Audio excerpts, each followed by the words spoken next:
Saudara Presiden Joko Widodo membangun berbagai infrastruktur sebagai upaya meningkatkan kualitas hidup masyarakat serta penunjang aktivitas ekonomi. Bagaimana memastikan pembangunan infrastruktur ini terus berlanjut dan tidak ada yang mangkrak? Kita tanyakan kepada Dirjen Komunikasi dan Informasi Publik Kementerian Komunikasi dan Informatika Usman Kansong. Selamat malam Pak Usman. Selamat malam Mbak Liviana.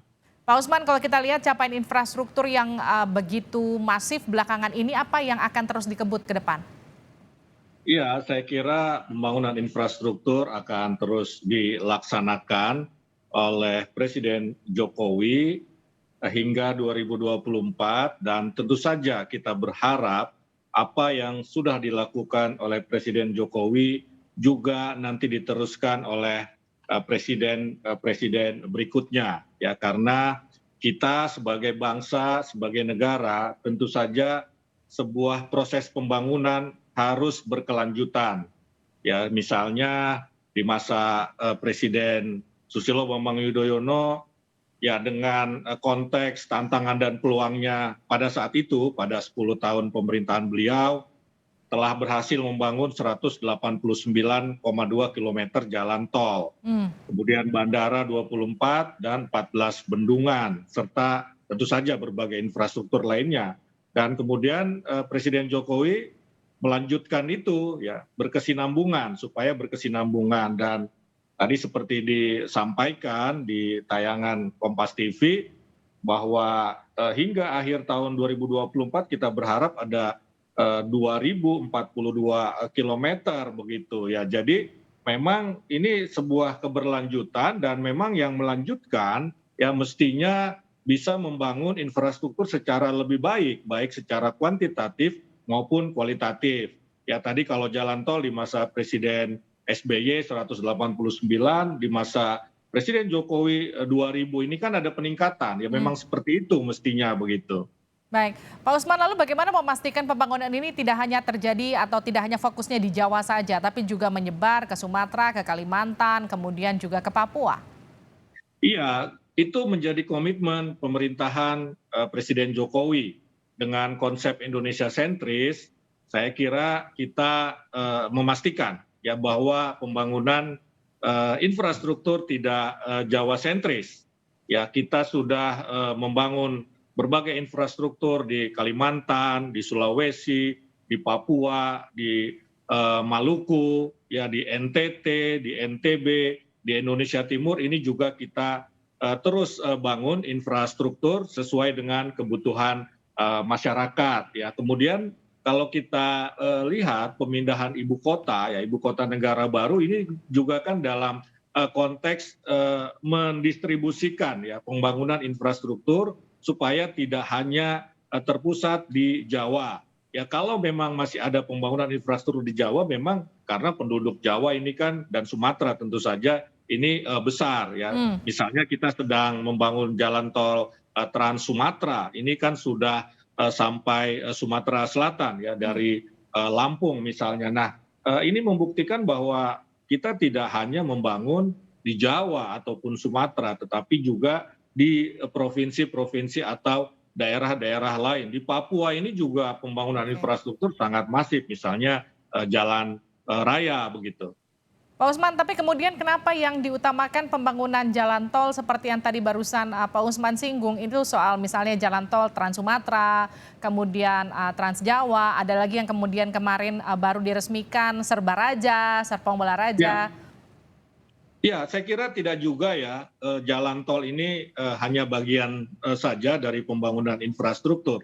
Walaupun kita juga harus memahami bahwa jalan tol ini menjadi infrastruktur yang barangkali bisa kita sampaikan paling utama Hmm. begitu ya. Kalau kita lihat di negara-negara lain juga misalnya Tiongkok ya sebuah negara yang juga luas. Nah ini terhubung dengan jalan tol juga ya sehingga mereka ekonominya bisa maju. Tetapi sekali lagi kita tidak cuma membangun jalan tol, tadi sudah disebutkan misalnya bandara, Hmm. pelabuhan, bendungan, irigasi, jalan desa, ini di desa ya, 227.000 kilometer jalan desa sudah dibangun, ada 4.500 ya, 4,5 4.500 unit embung misalnya sudah dibangun, ada 71.000 unit irigasi, jembatan juga dibangun, 1,3 juta meter itu jembatan yang sudah dibangun, pasar desa 10,3 ribu unit,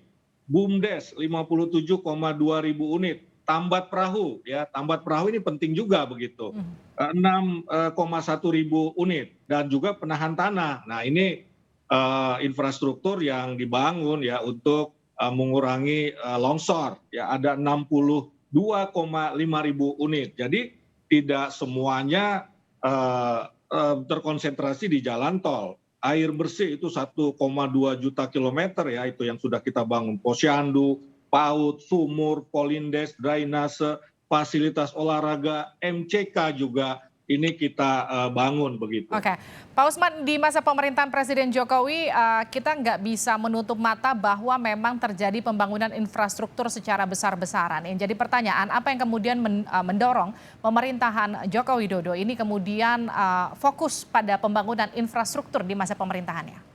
Iya, jadi secara teoritis ya sejumlah pakar ini mengatakan bahwa struktur ya dan infrastruktur ya ini menentukan kemajuan suatu bangsa, ya akan menentukan kemajuan suatu bangsa dari dua sisi.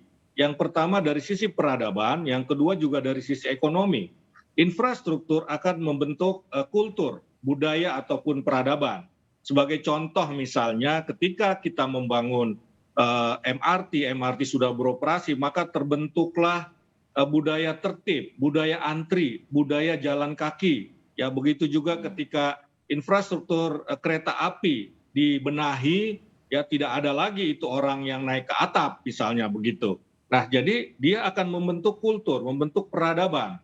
Nah yang kedua tentu saja akan mendatangkan kemajuan ekonomi. Tadi dalam tayangan Presiden Jokowi mengatakan jalan tol itu sarana penting, misalnya untuk distribusi orang dan barang misalnya begitu. Nah untuk barang, ketika barang akan dijual misalnya dari satu tempat ke tempat lain, ini memerlukan jalan tol, dan jalan tol ini akan mempercepat distribusi ya, sehingga ekonomi bisa maju begitu. Kalau kita lihat negara lain juga infrastruktur jalan tolnya bagus, maka ekonominya juga bagus. Tiongkok, Uni Eropa misalnya, bahkan jalan tolnya itu kan menghubungkan satu negara dengan negara lain di Eropa. Ekonomi mereka bagus begitu. Oke, Pak Usman, kalau kita bicara soal infrastruktur ke kultur yang tadi juga sempat Anda singgung, kalau kita bicara soal KRL yang kemarin, sekarang kalau kita lihat faktanya sudah banyak kemajuan, ada MRT, ada LRT, kemudian di Indonesia, bagaimana kemudian nanti proses dari perbaikan infrastruktur yang dilakukan pemerintah secara besar-besaran ini kemudian bisa dibawa menjadi satu kultur, kebiasaan, menjadi satu kebudayaan yang kemudian jadi hal yang bisa diterapkan sehari-hari. Artinya memindahkan mereka yang sekarang menggunakan kendaraan pribadi sehari-hari kemudian beralih menjadi transportasi umum karena infrastrukturnya kita sudah punya secara memadai begitu.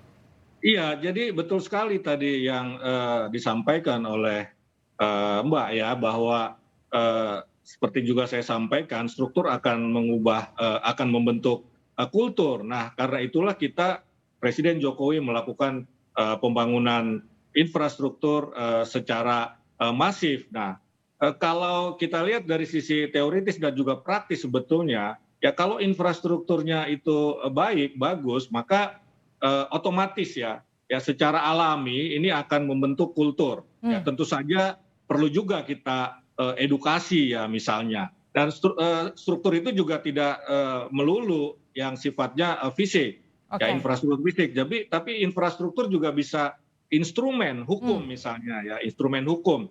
Nah salah satu yang juga kita dorong adalah penegakan hukum ya, supaya muncul budaya tertib, budaya patuh misalnya begitu. Nah ini harus dibarengi ya, tetapi yang utama memang adalah infrastruktur fisik ya, kemudian juga infrastruktur lainnya penegakan hukum ya, atau payung hukumnya juga harus tersedia juga begitu. Oke, lalu bagaimana pemerintah melibatkan masyarakat sekitar dalam pembangunan infrastruktur yang dilakukan pemerintah secara besar-besaran ini? Nanti dijawabnya usai jeda ya Pak Usman di Sapa Indonesia Malam.